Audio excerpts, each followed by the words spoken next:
na nini kingine sema? Sema yenyewe full house. Sipi wapa. Beba na hii sasa. Yaani nikakuchukulia na nikubebee tena hii. Wewe ushakula mandazi ujue.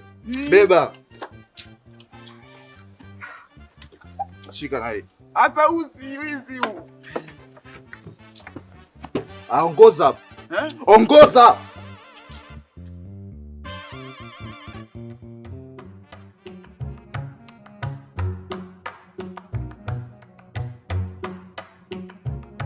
Shogangu, yule malaika kanitongoza. Yule malaika usimkubali. Yule mwenyewe mimi hata mimi kanitongoza. Ana haya huyo. Yaani? Vipi umemuita? Disco imeingia Masai.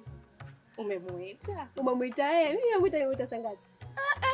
Ngoja kamsikilize. Twende wote shogangu.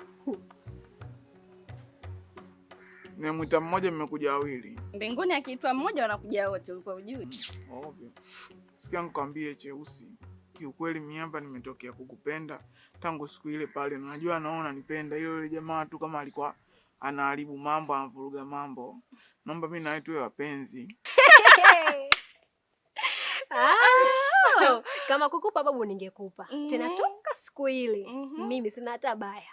Lakini kinachofanya nisikupe ni vitu hivi. Vili babu we pombe. Pombe zinanchetua. Pombe zinanchetua zinanishinda kabisa. Cha pili ni lile tukio lilofanywa kule duniani. Kingine shoga yangu, kule duniani alikuwa nalewa. Kaja mbinguni pia akalewa. Wewe uogopi? Nielewa siku ile nilikuwa na mawazo, nilikuwa nimekunywa kama kupunguza mawazo tu. Hauni aibu. Sasa sikia nikwambie.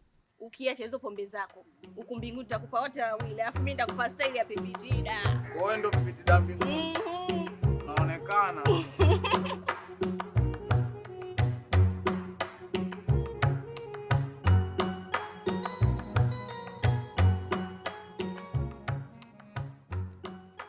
Mama, hii kitu haijakaa sawa kabisa.